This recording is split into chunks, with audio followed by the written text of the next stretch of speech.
Bonjour à tout le monde. Aujourd'hui, je vais vous parler de pourquoi faut-il s'assumer avant tout au niveau matériel. Comme le disait Antoine de Saint-Exupéry, être un homme, c'est être responsable. C'est sentir en posant sa pierre que l'on contribue à bâtir le monde. Il est essentiel de s'assumer financièrement car il s'agit de la base de notre vie en société. Nous ne pouvons rien construire, même intérieurement, si l'aspect matériel n'a pas été assumé. Il est capital d'être à l'abri du besoin, de manière à pouvoir nous tourner ensuite vers le spirituel en toute tranquillité.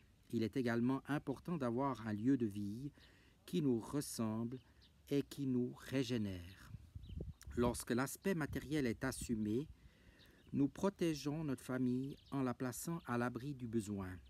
Cet aspect est capital car la mission spirituelle ne peut se réaliser de manière authentique si la fondation, à l'image d'une construction, n'est pas posée.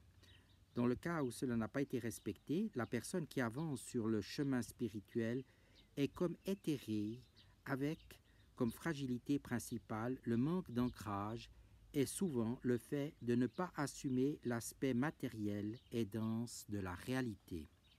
Ainsi, la personne qui plane ne peut pas aider les autres. Elle n'a pas au préalable posé les bases de son incarnation. Autrement dit, elle doit avoir posé ses valises pour elle-même s'installer. De plus, il est essentiel de définir nos priorités, même si cela nous demande des efforts, de manière à savoir repérer les urgences. En agissant ainsi, notre construction intérieure se densifie. La première chose à assumer est notre corps physique avant de nous occuper de nos corps subtils. Le proverbe « ventre qui a faim n'a point d'oreille » prend tout son sens alors. Le fait d'assumer notre réalité matérielle permet d'être plus ou moins exempt des besoins de base tels que de se nourrir, se loger, se déplacer, acquérir certains livres qui nous apporteront les bases du chemin spirituel et être vraiment autonome.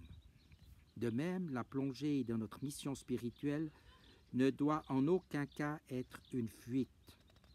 Si c'était le cas, les ouvertures ne seraient pas celles que nous attendions et seraient peut-être une source de grande frustration, menant la personne vers l'incompréhension, puis vers l'amertume. Cela permet de développer sur tous les plans notre volonté, notre courage et notre assiduité. Nous grandissons et avons davantage de force intérieure en nous confrontant à nos limites, mais matérielles soient-elles, ou aussi matérielles soient-elles. De même, il n'est pas raisonnable que des enfants, même s'ils sont très éveillés spirituellement, assistent à des cours d'ouverture de leurs facultés psychiques et spirituelles tant qu'ils ne sont pas majeurs et qu'ils aient, si possible, réalisé leurs études. Dans le cas contraire, certains d'entre eux abandonneraient leurs études en annonçant « c'est cela que je veux faire », évitant ainsi la première partie de l'initiation terrestre ou de l'incarnation, en particulier le fait majeur de s'assumer. De ce fait, si nous devions guider ou aider les autres, nous devons avoir eu au préalable des expériences de vie avant de vouloir transmettre des clés de vie pratiques que nous n'avons pas encore assimilées. Il serait de plus surprenant que l'on confie des personnes à guider et à aider à quelqu'un qui n'aurait pas pu s'aider lui-même.